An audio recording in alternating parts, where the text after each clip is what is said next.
Oi, gente, bem-vindos ao meu canal. Eu sou Valesca e aqui vamos mergulhar no mundo dos livros que vão nos ajudar a entender mais sobre educação de filhos. Se você quer acompanhar a leitura de alguns trechos destes livros, fiquem aqui comigo. Toda semana vou trazer a leitura de trechos dos livros que estamos lendo lá no meu grupo de WhatsApp. Vou deixar o link na descrição do vídeo caso queira receber todos os dias áudios, PDFs, atividades e ofertas que disponibilizo lá. Você será muito bem-vindo. Já se inscreve, deixe seu like, seu comentário, compartilhe esse vídeo, ativa o sininho e vem comigo.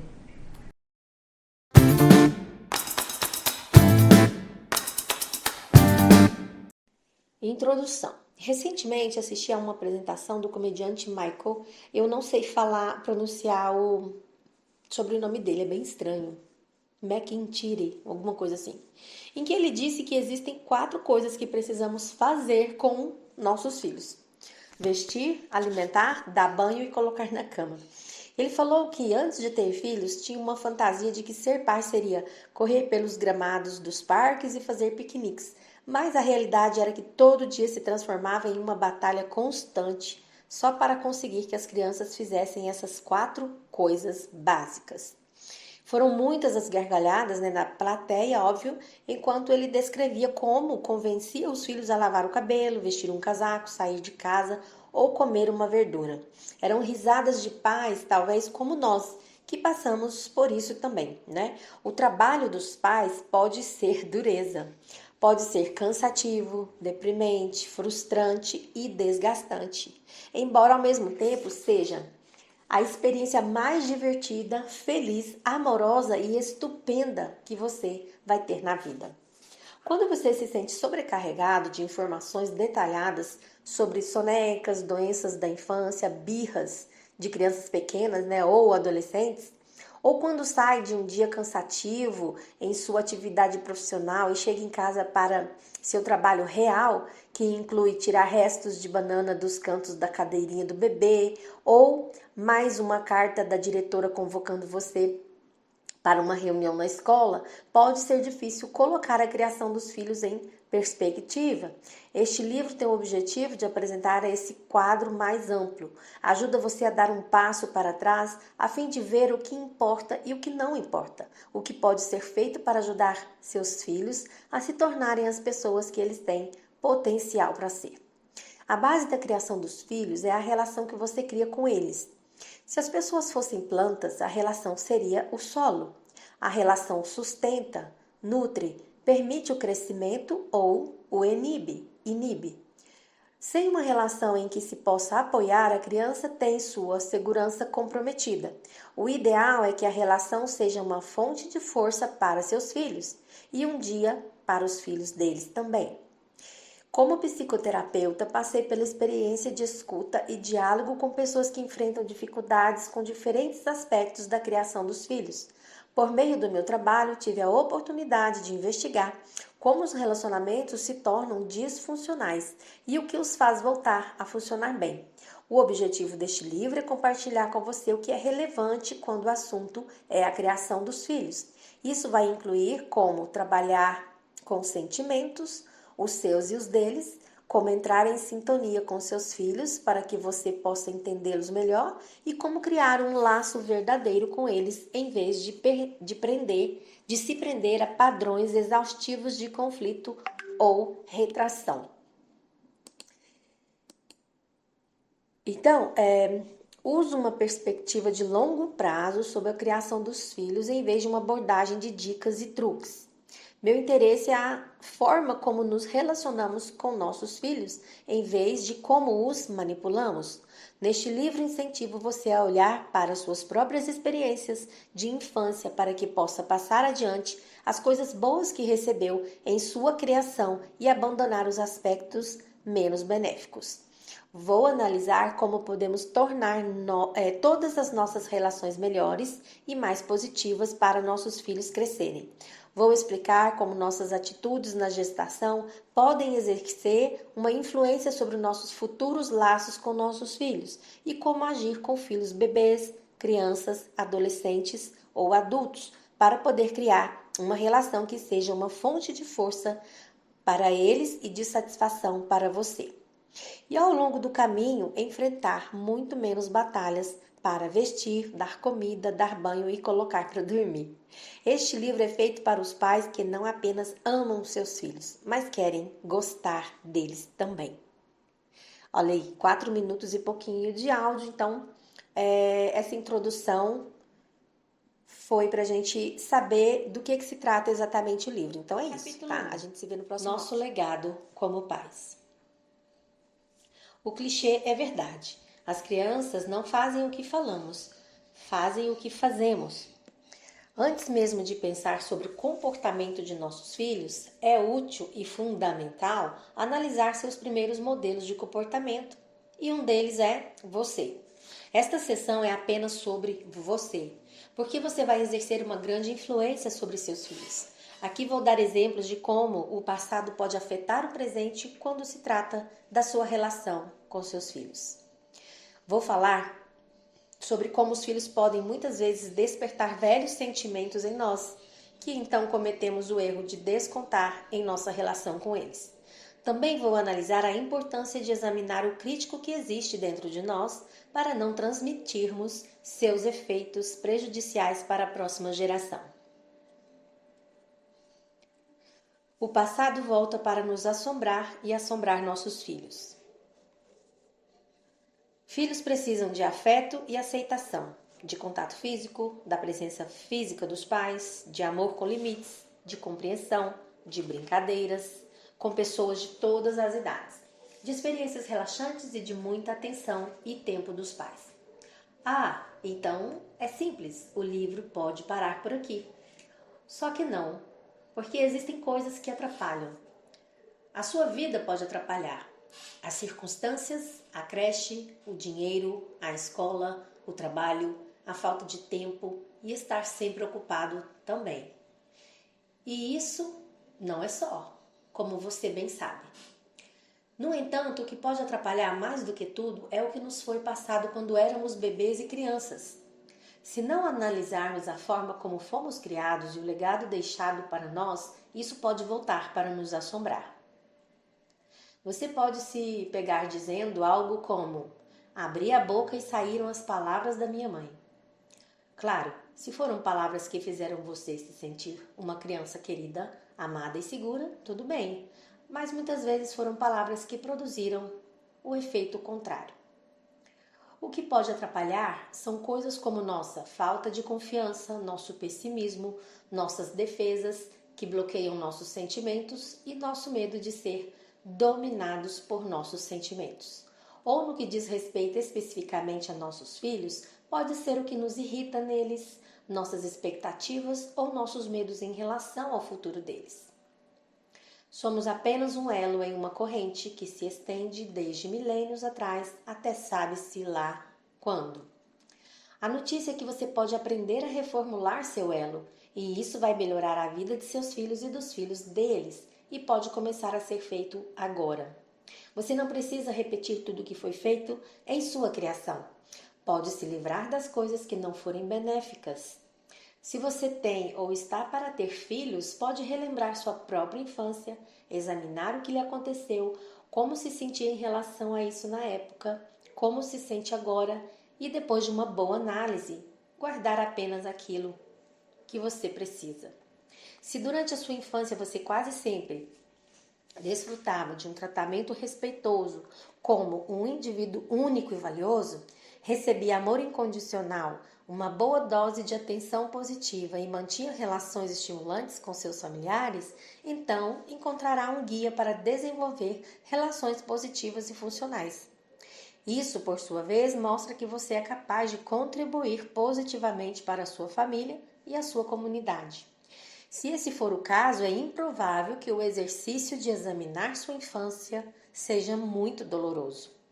Se você não teve uma infância assim, e esse é o caso da maioria das pessoas, analisá-la pode trazer um certo incômodo emocional. Acho necessário nos tornarmos mais conscientes desse incômodo para que possamos encontrar formas de impedir que seja passado adiante. Grande parte do que herdamos fica fora de nossa consciência. Isso às vezes torna difícil saber se estamos reagindo ao aqui e agora do comportamento de nossos filhos ou se nossas reações estão mais enraizadas no passado. Esta que é uma parte do capítulo 1. Eu não vou, obviamente, gravar todo o capítulo de uma vez, porque senão o áudio fica muito longo. Se vocês quiserem, preferirem que o áudio seja mais longo, fala para mim que eu posso também gravar o capítulo todo, ou então estender o áudio um pouquinho mais, tá? Mas eu volto no próximo áudio aqui contando uma história, que é uma história um pouquinho longa, vai dar aí uns bons minutos também. Eu volto depois com esse áudio, tá? Continuação então do capítulo 1. Acredito que a história a seguir vai ajudar a ilustrar o que quero dizer. Ela me foi contada por Tai, uma mãe afetuosa, psicoterapeuta experiente, que dá aulas para outros psicoterapeutas. Menciono esses dois papéis que ela exerce na vida para deixar claro que até a pessoa mais autoconsciente e bem intencionada pode cometer um lapso temporal e se pegar reagindo ao passado em vez de reagir ao que está acontecendo no presente. A história começa quando a filha de Tai, Emily, que tinha 7 anos, gritou para a mãe que estava presa em um trepa-trepa e precisava de ajuda para sair. Falei para que descesse e quando ela disse que não conseguia, de repente fiquei furiosa. Essa já é a psicoterapeuta, tá? A Thay. Então ela ficou furiosa quando mandou a filha descer e a filha falou que não conseguia. Continuando. Achei que ela estava sendo ridícula. Era perfeitamente capaz de descer sozinha. Então gritei: desce agora! Ela acabou descendo depois de um tempo. Tentou segurar minha mão, mas eu ainda estava com raiva e disse não. E então ela começou a chorar. Depois que chegamos em casa e tomamos chá juntas, ela se acalmou e deixei a história toda de lado, pensando comigo mesma. Nossa, as crianças podem ser um saco às vezes. Uma semana depois, estávamos no zoológico e lá havia outro trepa-trepa. Ao olhar para o brinquedo, senti uma pontada de culpa. Ficou óbvio que isso também fez Emily se lembrar da semana anterior, porque ela ergueu os olhos para mim quase com medo. Perguntei se ela queria brincar. Dessa vez, em vez de ficar sentada olhando o celular, fiquei perto do brinquedo e a observei. Quando ela achava que tinha ficado presa, estendi os braços para pedir ajuda. Mas, dessa vez, tentei incentivar mais. E fiquei falando. Coloca um pé ali e outro lá e segura aquilo e você vai conseguir sozinha. E ela conseguiu. Depois que ela desceu, perguntou para mim: por que você não me ajudou da outra vez? Ela pensa e responde: quando eu era pequena, a vovó me tratava feito uma princesa e vivia me carregando de um lado para o outro, me falando para tomar cuidado. Isso me fazia sentir incapaz de fazer qualquer coisa sozinha e acabei sem autoconfiança. Não quero que isso aconteça com você. E é por isso que não quis ajudar quando pediu para sair, para ser tirada do brinquedo na semana passada. E isso me lembrou de quando eu tinha sua idade, quando não podia descer por conta própria. Fui dominada pela raiva e acabei descontando em você. E isso não foi justo. Emily ergueu os olhos para mim e disse: ah, pensei que você não estava nem aí. Ah, não, eu disse. Eu me importo sim, mas naquela hora não entendi que estava brava com a vovó e não com você. Eu sinto muito, me desculpe. Assim como Tai, é fácil tirar conclusões automáticas ou precipitadas sobre nossas reações emocionais sem considerar que podem ter mais a ver com coisas em nossa própria história que estão sendo revividas do que com o que está acontecendo no momento. Mas, quando você sente raiva ou qualquer outra emoção difícil, incluindo ressentimento, frustração, inveja, repulsa, pânico, irritação, pavor, medo, em resposta a algo que um filho fez ou pediu, pode ser bom pensar nisso como um alerta. Não um alerta de que a criança necessariamente esteja fazendo algo errado, mas sim de que seus próprios gatilhos emocionais estão sendo disparados. Em geral, o padrão funciona da seguinte forma: quando você reage com raiva ou algum outro sentimento exaltado a alguma demanda da criança, é porque essa é a forma como aprendeu a se defender de sentir o que sentia nessa idade. O comportamento de seus filhos ameaça despertar suas próprias sensações inconscientes de desespero, desejo, solidão, ciúme ou carências do passado. Assim, sem perceber, você escolhe a opção mais fácil. Em vez de mostrar empatia pelo que a criança está sentindo, entra em um curto-circuito de raiva, frustração ou pânico. Às vezes, os sentimentos desencadeados pelo passado datam de mais de uma geração. Minha mãe costumava achar irritantes os gritos de crianças brincando. Notei que eu também entrava em um certo estado de alerta quando a minha filha e seus amigos estavam fazendo barulho, embora eles estivessem se divertindo de uma forma bem controlada. Quis entender melhor, então perguntei para minha mãe o que acontecia se ela fizesse barulho enquanto brincava quando era criança. Ela me contou que seu pai, meu avô, tinha mais de 50 anos quando teve filhos e sofria de dores de cabeça terríveis. E todas as crianças tinham de andar na ponta dos pés em casa, ou senão levavam bronca. Talvez você tenha medo de admitir que às vezes sua irritação com seu filho acaba sendo inevitável, imaginando que isso vai intensificar aqueles sentimentos de raiva ou torná-los mais reais de alguma forma. Na realidade, porém, nomear nossos sentimentos inconvenientes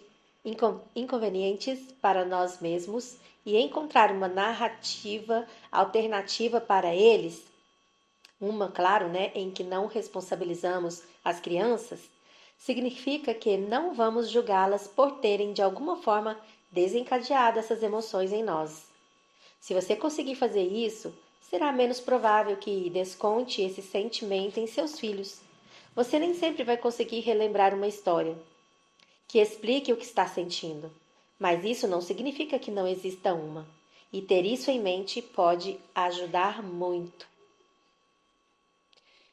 Esse áudio ficou longo, né? Já são quase 7 minutos. Eu vou parar por aqui, amanhã a gente continua. E eu quero saber de vocês hoje, quando eu abrir o grupo, né? Se vocês querem áudios mais longos. Quem não respondeu ontem, responda hoje para mim saber, ok? Nos vemos então no próximo áudio. Parte 3. Um problema pode ser que, na infância, as pessoas que nos amavam nem sempre demonstravam apenas apreço por nós. Elas também podiam nos achar irritantes, difíceis, decepcionantes, desimportantes, incômodos, estabanados ou bobos em algum momento. Quando o comportamento dos seus filhos desperta essa lembrança, seu gatilho dispara e você acaba gritando ou expressando qualquer que seja seu comportamento negativo habitual. Não há dúvida de que pode ser difícil para nós virarmos pais. Da noite para o dia, os filhos se tornam a prioridade que mais exige de nós. 24 horas por dia, 7 dias por semana. Ter um filho pode fazer você finalmente se dar conta do trabalho que seus pais tiveram. Talvez até os valorizar mais, se identificar mais ou sentir mais compaixão por eles. Mas é preciso se identificar com seus filhos também. O tempo passado contemplando como você pode ter se sentido quando era bebê ou criança por volta da idade dos seus filhos vai ajudar você a desenvolver empatia por eles. Isso vai ajudar a entender e sentir o que eles sentem quando se comportam de uma forma que lhe desagrada. Eu tive um paciente chamado Oscar, que havia adotado um menininho de 1 ano e meio. Toda vez que o filho derrubava comida no chão ou deixava comida no prato, Oscar sentia uma raiva subir dentro de si. Perguntei o que teria acontecido com ele quando criança, se ele derrubasse ou não terminasse a comida. Ele se lembrou de seu avô batendo em seus dedos com o cabo de uma faca e colocando-o em seguida para fora da cozinha. Depois que ele voltou a entrar em contato com a maneira como se sentia quando era tratado assim na infância, passou a ter compaixão por si mesmo quando bebê, o que por sua vez o ajudou a encontrar paciência para lidar com o filho. É fácil presumir que nossos sentimentos são relacionados à situação que se apresenta diante de nós, e não simplesmente uma reação ao que aconteceu no passado. Como exemplo, imagine que seu filho de 4 anos ganhou um monte de presentes de aniversário e que você o chama de mimado com um tom de voz bem áspero, porque ele não quis compartilhar um de seus brinquedos novos. O que está acontecendo aqui? Obviamente, não é culpa da criança ter ganhado muitas coisas. Pode ser que, de forma inconsciente, você esteja supondo que ela não mereça tantas coisas. E sua irritação com isso escapa em um tom ríspido, ou por esperar que alguém de 4 anos demonstre mais maturidade, o que não faz sentido. Se você parar para olhar para trás e investigar sua irritação a respeito, o que pode descobrir é que sua própria criança interior de 4 anos ficou com inveja ou se tornou competitiva. Talvez, aos 4 anos, você tenha ouvido que deveria compartilhar algo que não queria dividir, ou simplesmente não ganhou tantas coisas. E, para não se sentir triste por seu eu de 4 anos, descontou tudo na criança que estava ali à sua frente. Isso me faz lembrar das mensagens de ódio e toda a atenção negativa que as pessoas públicas recebem de perfis anônimos nas redes sociais. Lendo nas entrelinhas, o que aquilo parece estar dizendo acima de tudo é: não é justo que você seja famosa e eu não. Não é raro sentirmos inveja de nossos filhos. Caso se sinta assim, você precisa admitir e controlar esse sentimento, não assumir um comportamento negativo por causa disso. Nossos filhos não merecem essa negatividade da nossa parte. Ao longo deste livro, incluo exercícios que podem ajudar você a ter uma compreensão mais profunda do que estou dizendo. Se considerá-los desnecessários ou forem muito pesados para você, pode pulá-los e talvez voltar quando se sentir mais à vontade. Eu vou gravar outro áudio para o exercício ficar mais fácil de ser encontrado aí no grupo, ok? De onde vem esse sentimento? Da próxima vez que sentir raiva de um filho ou tiver qualquer outra reação muito exaltada, em vez de reagir sem pensar, pare e se pergunte: esse sentimento está inteiramente relacionado a esta situação e à criança no momento presente? Estou me impedindo de ver a situação do ponto de vista dela? Uma boa maneira de se impedir de reagir é dizer: preciso de um tempo para pensar no que está acontecendo e usar esse período para se acalmar. Mesmo se a criança precisar de alguma orientação, não há por que fazer isso com raiva. Se você der essa orientação assim, ela vai escutar apenas sua raiva e não o que você está tentando dizer.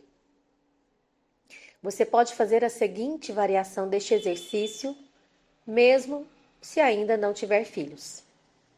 Apenas note a frequência com que experimenta sentimentos como nervosismo, presunção, indignação, pavor ou talvez vergonha, autodesprezo ou distanciamento.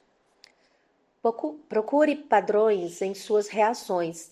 Lembre-se de quando se sentiu assim pela primeira vez, voltando até a infância, quando você começou a reagir dessa forma e pode começar a entender em que grau essa reação se tornou um hábito.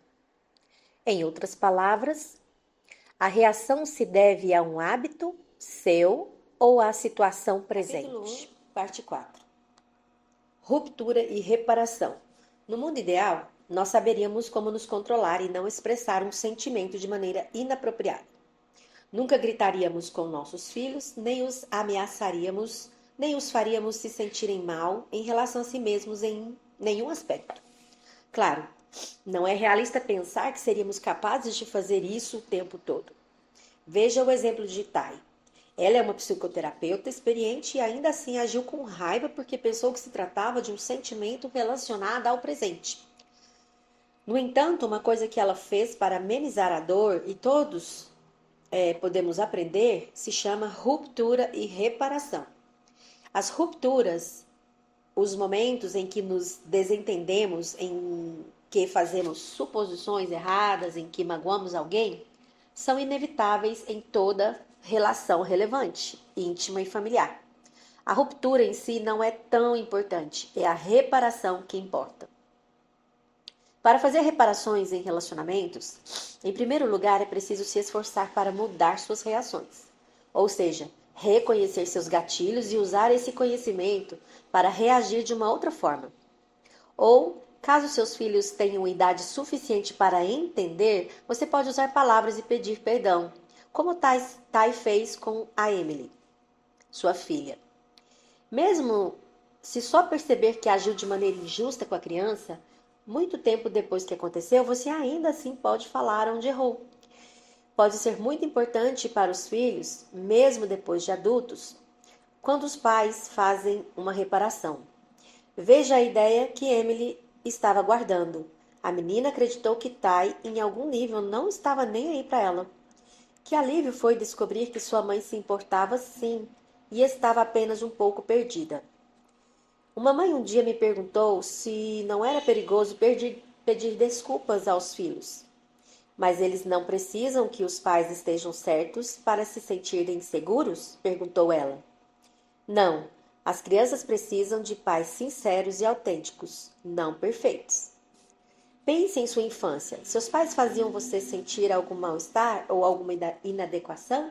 Ou mesmo alguma responsabilidade pelo mau humor deles? Se isso aconteceu com você, é facílimo tentar compensar sua sensação de inadequação fazendo outra pessoa se sentir inadequada. E as vítimas disso são, com muita frequência, nossos filhos. Os instintos da criança vão avisá-la quando não estamos em sintonia com ela ou com a situação, e se fingirmos estar, vamos enfraquecer esses instintos. Por exemplo, se fingirmos que nunca estamos errados, o resultado pode ser uma criança adaptável demais. Não apenas ao que você diz, mas ao que qualquer um possa vir a dizer a ela. Isso pode torná-la, por exemplo, mais vulnerável a pessoas mal intencionadas. O instinto é um componente importante de habilidades como confiança, competência e inteligência. Por isso, é uma boa ideia não prejudicar nem deturpar os instintos dos nossos filhos. Conheci Mark quando, por sugestão de sua esposa, Tony, ele foi a um seminário sobre criação de filhos que eu estava ministrando. Na época, o filho deles, Toby, tinha por volta de 2 anos. Mark, que contou que ele e a esposa haviam concordado em não ter filhos, mas aos 40, Tony mudou de ideia. Nossa, ficou ruim isso aqui, hein? Mark me contou que ele e a esposa haviam concordado em não ter filhos, mas aos 40, a Tony, que é a mulher, né? Tem nome de homem, mudou de ideia. E depois de um ano tentando e mais um ano de fertilização in vitro, ela engravidou. Considerando o trabalho que tivemos para chegar lá, me surpreende agora quando me lembro como minha ideia sobre a vida com um bebê era deturpada. Acho que minha visão sobre ter filhos veio da televisão, em que o bebê fica dormindo milagrosamente no berço e quase nunca chora. Quando Toby nasceu, a realidade de não ter mais nenhuma espontaneidade ou flexibilidade, do tédio de um bebê, de um de nós ter de estar sempre cuidando dele o tempo todo, fez com que eu alternasse entre me sentir ressentido ou deprimido, ou as duas coisas. 2 anos depois, ainda não aproveito minha vida. Eu e Tony quase não conversamos sobre nada além de Toby. E se tento falar alguma coisa, né, alguma outra coisa, o assunto volta a ele em questão de 1 minuto.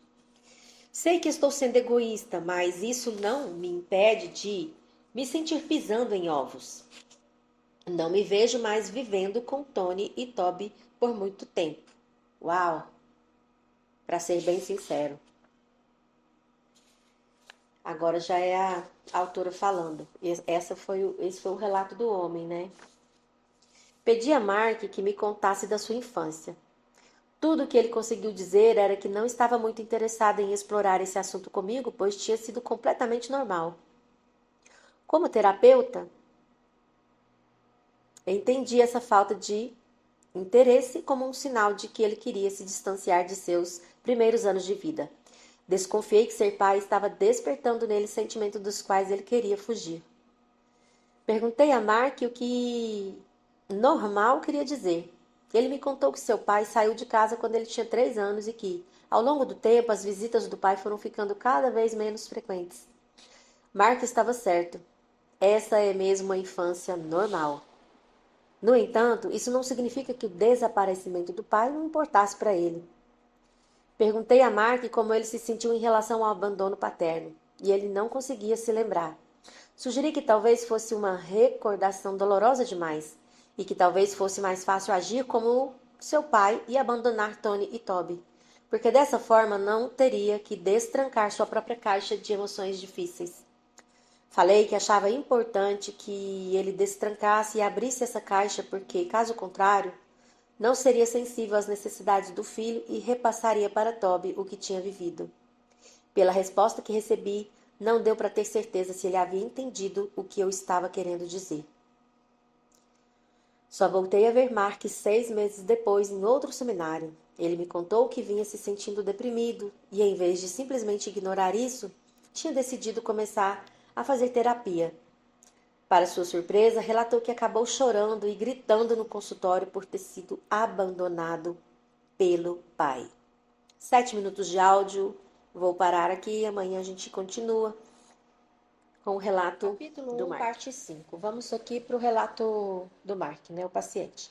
A terapia me ajudou a colocar os sentimentos onde eles precisam estar, no abandono do meu pai e não em pensar que simplesmente não fui feito para estar nesse relacionamento ou para ser pai.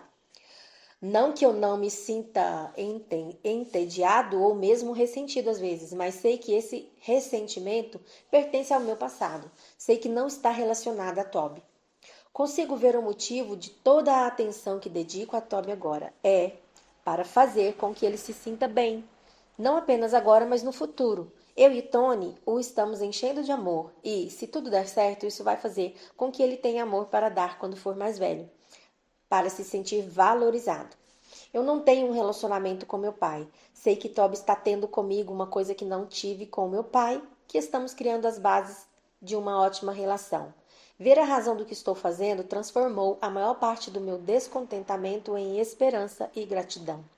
Agora também me sinto mais próximo de Tony de novo. Estou mais interessado e mais presente com Toby agora, e isso liberou Tony para pensar em outras coisas além dele. Pronto, né? Acabou o relato. Aí agora é a terapeuta.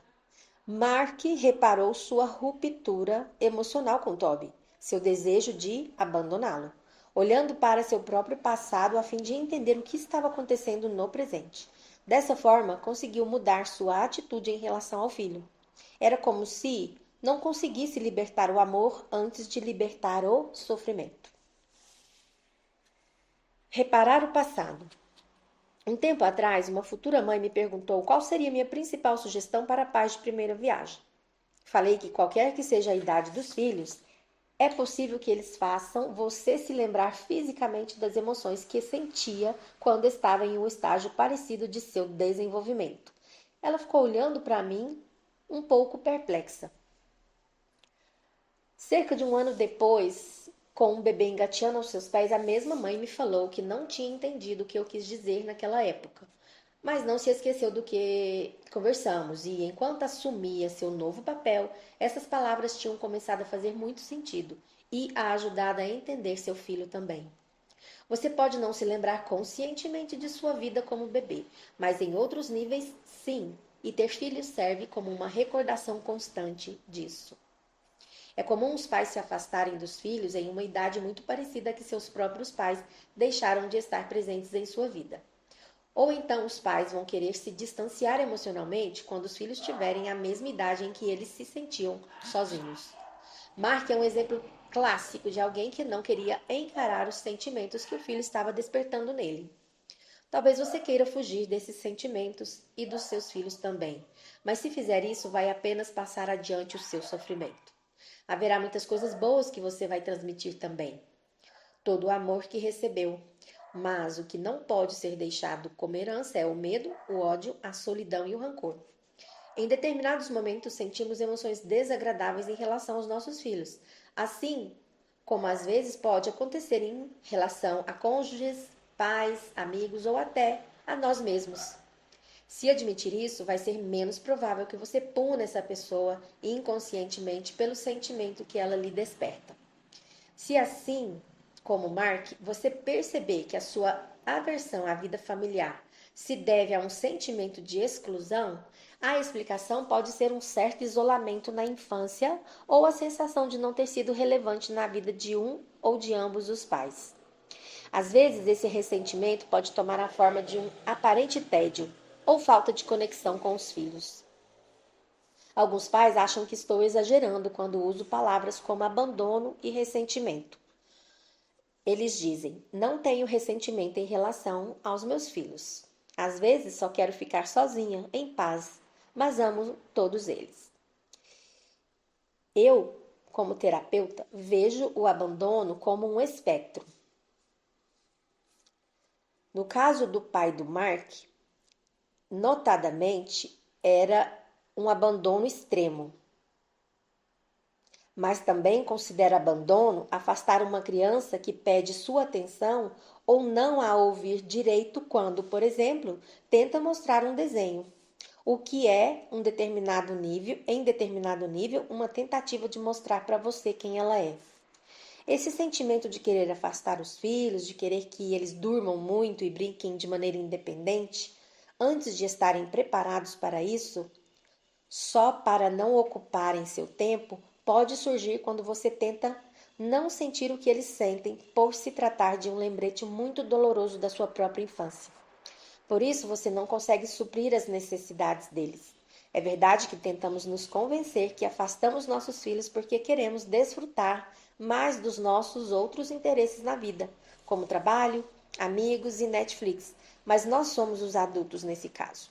Sabemos que esse estágio carente é apenas isso, um estágio, ao passo que o trabalho, os amigos e outras opções de lazer podem ser retomados quando essa pessoinha deixar de precisar tanto de nós. É difícil encarar isso, impedir que a maneira como fomos tratados seja passada para a próxima geração. Precisamos observar como nos sentimos, depois refletir sobre isso, em vez de reagir com base em emoções que não entendemos direito. Admitir as vontades menos aceitáveis de querer agir, no caso de Mark, por exemplo, fugindo, também pode trazer sentimentos de vergonha. Quando isso acontece, tendemos a entrar na defensiva para não nos defrontarmos com esse sentimento. Se fizermos isso, não mudamos nada e passamos nossa disfunção para a geração seguinte. Mas a vergonha não mata. Quando nos damos conta do que está acontecendo, podemos transformar nossa vergonha em orgulho, porque notamos como nos sentimos compelidos a agir e nos tornamos conscientes do que precisamos mudar. O que realmente importa é estar à vontade com seus filhos, fazer com que se sintam seguros e saibam que você quer estar com eles. As palavras que usamos são uma parte pequena disso. A parte maior é demonstrada por nosso afeto, nosso toque, nossa disposição e o respeito que demonstramos por seus sentimentos, sua pessoa, suas opiniões e sua interpretação do mundo. Em outras palavras, precisamos mostrar o amor que sentimos por eles quando estão acordados e não apenas quando estão dormindo, quietinhos. Se você sempre se pega desejando umas férias dos seus filhos, provavelmente precisa, na verdade, de umas férias dos sentimentos que eles despertam em você. Para que esses sentimentos assumam o controle, observe com compaixão suas lembranças de como era ser criança. Depois que conseguir fazer isso, você vai conseguir se identificar com a necessidade e o desejo que seus filhos sentem de estar com você. É importante, claro, conseguir uma babá de vez em quando e praticar alguma atividade adulta, mas preste atenção se o sentimento de querer uma pausa for excessivo e persistir na maior parte do tempo, Depois tente se lembrar de como se sentia quando tinha a mesma idade que seus filhos têm agora. Tem 2 exercícios aqui que eu vou gravar um outro áudio, que esse aqui já está muito longo. Okay? Exercício: olhar para trás com compaixão. Pergunte-se qual comportamento de seus filhos desperta as reações mais negativas em você. O que acontecia com você quando era criança e exibia o mesmo comportamento? Aí tem 2 exercícios, aqui é o segundo, tá? O segundo é mensagem de suas memórias. É como se fosse uma meditação aqui, né? Então, feche os olhos e lembre-se de sua lembrança mais antiga. Pode ser apenas uma imagem ou um sentimento, ou pode haver uma história. Qual é a emoção predominante em sua memória? Que relevância consegue extrair dessa recordação para determinar quem você é agora? Como isso influencia a maneira como você cria seus filhos? Lembre-se, se algo vier à tona neste exercício, como um medo de passar vergonha, capaz de levar você a fazer de tudo para não admitir um erro, talvez à custa do bem-estar dos seus filhos, tenha orgulho por ter detectado isso em vez de sentir que não vai suportar a vergonha ou ficar na defensiva e continuar com o mesmo comportamento de sempre diante desse sentimento. Pois é isso aí. Faz o exercício aí. Tem que pôr em prática, né? Tudo que a gente está adquirindo de conhecimento, como eu costumo dizer. Conhecimento sem aplicação, ele não se torna sabedoria, né? Okay? Parte 6. Até amanhã, então. Como falar com nós mesmos. Como eu disse no início desta sessão, as crianças fazem o que fazemos e não o que falamos. Então, se você tiver o hábito de se cobrar demais e se repreender, é possível que seus filhos adotem esse mesmo comportamento prejudicial. Uma das minhas lembranças mais antigas é da minha mãe se olhando no espelho e se enchendo de defeitos. Quando, anos depois, fiz exatamente a mesma coisa na frente da minha sempre atenta filha adolescente, ela me disse que não gostava quando eu fazia isso, e ao escutá-la, lembrei que eu também não gostava. Nossos padrões de personalidade e comportamento herdados costumam ficar aparentes na maneira como conversamos com nós mesmos, em especial na nossa voz crítica interior. Quase todos temos na cabeça um tipo de monólogo ou comentário contínuo com que estamos tão acostumados que sequer prestamos muita atenção. Mas essa voz pode ser um crítico interno severo. Talvez você se diga coisas como: é por isso que ninguém gosta de mim, não dá para confiar em ninguém, sou um caso perdido, nunca consigo ser bom bastante, é melhor eu desistir logo de uma vez, não sei fazer nada direito, nunca vou perder peso ou não presto para nada. Tenha cuidado com essa conversa interior, porque não apenas vai servir como um guia importante na sua vida, como também vai ter impacto na vida dos seus filhos, influenciando a forma como julgam a si mesmos e os outros.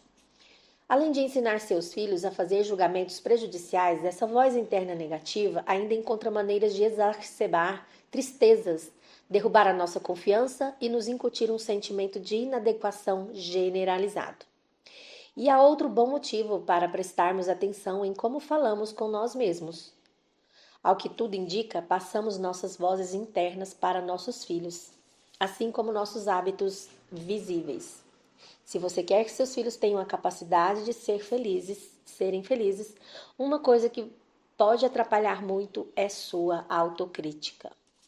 São nossas experiências da infância que nos transformam em adultos. É a principal maneira como os humanos se desenvolvem. Mas não é fácil deixá-las de lado. Pode ser difícil calar essa voz crítica interior, porém o que você pode fazer é notar quando está fazendo isso e se parabenizar por prestar atenção. Estudo de caso aqui agora. Elaine é mãe de 2 filhos e trabalha como assistente de uma galeria de arte. Ela tem consciência de sua voz interior negativa. Ela diz: normalmente a questão é o fracasso. Que eu não deveria tentar algo porque não vai dar certo. Eu vou me sair mal, vou passar vergonha. Então me convenço a não fazer as coisas. Depois me critico por não ser mais aventureira e não me esforçar. Digo a mim mesma que não insisto nas coisas, que sou superficial e não tenho nenhum interesse ou experiência real em nada. Só de falar isso para você agora, consigo ouvir a voz na minha cabeça dizendo: é isso mesmo, é tudo verdade. Eu me sinto culpada quando me pergunto de quem essa voz pode ter vindo, porque amo muito minha mãe. Eu sempre soube que ela me ama, sempre me senti amada. Mas minha mãe se preocupa muito, nunca se valorizou, tem muita negatividade. Ela pega pesada em relação a si mesma desde sempre. Nunca consegue aceitar um elogio. Se eu falo que lasanha é deliciosa, ela responde: sem sabor e com queijo demais. De alguma forma, ela passou adiante essa energia não tão boa para mim e para as minhas irmãs. Ficamos remoendo nossos fracassos e os usamos para provar que não somos capazes e que é melhor nem perder tempo tentando dizer o contrário. Uma vez tirei uma nota B em francês e parecia o fim do mundo. Minha mãe tenta ser positiva, mas isso acaba sendo diminuído pelos comentários impensados. Na prova final do meu vestido de noiva, saí do provador e minha mãe mordeu o lábio. Pareceu preocupada e disse: sim, sim, no dia, com as flores e o véu e tudo mais, vai ficar bom. De forma inconsciente, a ansiedade e as inseguranças dela podem derrubar as pessoas ao redor. Agora é a terapeuta falando. Apesar de uma voz crítica interior torturante, Elaine disse que sua mãe também acertou em muitas coisas e longe de mim demonizá-la. Mas, assim como a maioria de nós, parecia não dar atenção à maneira como falava consigo mesma e, em especial, à forma como sua autocrítica excessiva poderia ser transmitida para as filhas. Quando você nota como fala com seus filhos, isso lhe dá mais escolha de como escutar essa voz. Foi assim que Elaine aprendeu a lidar com a sua voz crítica interior. Agora é a Elaine falando. Estou decidida a não passar isso para meus filhos. Não quero que eles tenham medo do fracasso. Isso é muito desanimador. Eu costumava discutir com o que a voz dizia e sempre perdia. E também isso exigia muita energia e atenção. Recentemente aprendi que a melhor maneira é não dar bola para a voz. Eu quase a trato como um colega difícil do trabalho, dizendo: bom, sua opinião é um direito seu. Tento fazer as coisas que essa voz crítica dentro de mim diz que não sou capaz de fazer. Eu me obrigo a enfrentar meus medos para não desestimular meus filhos, para mostrar a eles que errar não é tão ruim assim. Voltei a pintar, apesar de a voz me dizer para desistir. Em vez de julgar o que produzo, estou aprendendo a entender do que gosto naquilo e quais partes de cada pintura me agradam. Um efeito colateral inesperado foi uma confiança maior, não apenas em relação à pintura, mas à vida em geral. Terapeuta agora. Se organizarmos o que Elaine está fazendo em um processo, vai ficar assim. Primeiro, reconheça a voz. Segundo, não dê bola nem discuta com ela. Em vez disso, trate-a como uma presença indesejada, ouvindo o que ela disser, mas sem lhe dar razão. Pensando, por exemplo, você tem direito à sua opinião. 3. Amplie sua zona de conforto. Fazer aquilo que sua voz crítica interior diz que você não consegue vai aumentar sua confiança. Isso é uma coisa concreta de que você pode se lembrar quando começar a duvidar de si mesmo. Quarto, saber dos riscos de passar sua voz crítica interior para seus filhos vai lhe dar um incentivo a mais para se manter consciente a respeito dessa questão. E aqui, claro, o bom exercício, né? Que eu vou deixar no próximo áudio. Apesar de que ele é tão curtinho, vamos fazer nesse áudio mesmo. Então, revele sua voz crítica interior. Mantenha um lápis e um caderno na mão e anote todos os pensamentos autocríticos que tiver ao longo do dia. Você se recorda de ter ouvido outras pessoas articularem essas mesmas críticas em relação a si mesmas no passado? Pense em algo que queria fazer e nos passos que precisa dar para chegar lá. Agora, repare em como fala sobre isso dentro da sua cabeça. Você está falando algo para se refrear? Essa voz faz você se lembrar de outra pessoa? Então era isso a leitura de hoje. Faça o exercício. Como sempre eu digo, né, tem que fazer. Não é só ouvir, tem que praticar, capítulo ok? 1. Até amanhã. Parte 7, essa é a última parte. Hoje a gente termina esse capítulo. Bons pais, maus pais. A desvantagem do julgamento. Somente o fato de estar lendo este livro já revela que você quer criar filhos da melhor maneira possível. Uma coisa que impede isso é o julgamento, tanto em relação a si mesma como aos outros. Minha preocupação é a forma como nos julgamos como pais. Rótulos como bons pais, maus pais não ajudam porque giram em torno de extremos. É impossível estar em perfeita sintonia com nossos filhos o tempo todo.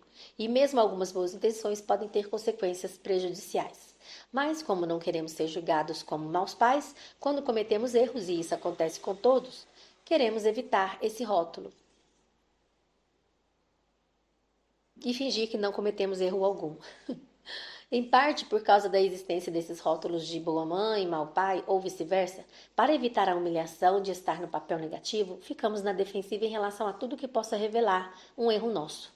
Isso nos leva a não analisar, nem observar os aspectos em que estamos fora de sintonia com nossos filhos ou negligenciando suas necessidades emocionais. Não pensamos em como melhorar nossa relação com eles. Da mesma forma, também podemos usar as coisas certas que fazemos para esconder as erradas e assim podermos nos vincular à identidade de boa mãe ou bom pai. O medo de enfrentar eventuais equívocos também não ajuda em nada nossos filhos. Os erros, fingir que os sentimentos do nosso filho não têm valor ou o que quer que estejamos fazendo de errado, passam a importar muito menos quando mudamos nosso comportamento e reparamos as rupturas na relação. Porém, não temos como corrigir nada se tivermos vergonha demais para admitir nossos erros. E esse rótulo de mal aumenta ainda mais essa vergonha. Aqui vamos deixar de lado o bom e o mal como atributos de pais e mães. Ninguém é inteiramente santo ou pecador. Um pai rabugento e sincero, normalmente descrito como mau, pode ser melhor do que um pai frustrado e rancoroso, escondido atrás de uma fachada de doçura melosa. E não para por aí. Assim como não deveríamos nos julgar, devemos tentar não julgar nossos filhos. Dá uma certa satisfação colocar algo em uma caixa, rotular e esquecer. Mas isso não faz bem para nós e muito menos para a pessoa da caixa, dentro da caixa. Não ajuda em nada julgar um filho como bom ou mau, nem o julgar pelo que quer que seja, porque é difícil crescer com a restrição de um rótulo. A criança quieta, a criança desagitada, a criança barulhenta. Os seres humanos mudam e crescem o tempo todo, especialmente os pequenos. É muito melhor descrever o que você vê e expressar aquilo que admira, em vez de julgar. Sendo assim, diga: gostei de ver sua concentração enquanto fazia aquelas contas. Ao invés de: você tem facilidade para matemática. Diga: seu desenho me impressionou. Gostei da casa que parece estar sorrindo. Isso transmite felicidade. E não apenas lindo desenho. Elogie o esforço, descreva o que você vê e sente e estimule seus filhos sem julgar. Descrever e encontrar algo específico para valorizar é muito mais estimulante do que um julgamento genérico como ótimo trabalho. E muito, muito mais benéfico do que uma crítica. Se toda a página escrita estiver um caos, mas a letra P estiver traçada com perfeição, tudo o que você precisa é dizer: gostei de como você caprichou nesse P. Com sorte, da próxima vez, você vai gostar de outra letra também. Exercício. Chega de julgar. Em vez de julgar o que faz, observe e valorize aquilo que você acertou. Note a diferença na maneira como se sente depois disso. Por exemplo, em vez de dizer ou pensar algo como eu faço um ótimo pão, tente me concentrar nos meus pães está valendo a pena. Em vez de sou péssima em yoga, tente. Comecei a fazer yoga e já melhorei desde a semana passada. Não são tanto as palavras que importam. Não estou proibindo o uso de bom ou mal, e sim suspender o julgamento ou encarar nossas próprias conclusões com mais leveza. Isso vai causar menos mal a nós mesmos e aos nossos filhos. Fim do exercício, né? Agora, ela termina aqui o capítulo. Comecei este livro falando sobre seu comportamento em vez de me concentrar em seus filhos, porque o que torna uma criança o indivíduo único que é, ou vai ser se ainda não nasceu, é uma combinação singular de fatores genéticos e ambientais, e você é uma parte fundamental do ambiente do qual seus filhos farão parte. A forma como nos sentimos em relação a nós mesmos e a responsabilidade que assumimos pelas nossas reações aos nossos filhos são aspectos importantes da educação que são muitas vezes negligenciados porque é muito mais fácil nos concentrarmos nas crianças e nos comportamentos delas em vez de examinar como elas nos afetam e, por nossa vez, como nós as afetamos. E não é apenas a maneira como reagimos às crianças que molda seus traços de personalidade e seu caráter, mas também o que elas veem e sentem em seu ambiente. Espero ter convencido você a examinar como reage aos sentimentos de seus filhos, que seus filhos te despertam. Precisamos prestar atenção na maneira como falamos conosco, tomando cuidado com a nossa voz crítica interior. E devemos julgar menos, tanto nós mesmos e nossa forma de educar, como também nossos filhos. Fim do capítulo 1. E se você chegou até aqui, de coração, muito obrigada. Isso mostra que você se importa de verdade em oferecer o melhor para os seus filhos. E isso já é um passo gigante na jornada da educação com amor e consciência. Se esse vídeo te ajudou de alguma forma, quero te pedir novamente, deixa o seu like, se inscreve no canal e ativa o sininho, porque aqui tem sempre conteúdo pensado com carinho para apoiar tanto você, mamãe, quanto você, papai. E tem mais um vídeo incrível aqui no canal que está aparecendo na tela agora. É só clicar e continuar essa jornada com a gente. Um grande beijo e até o próximo vídeo.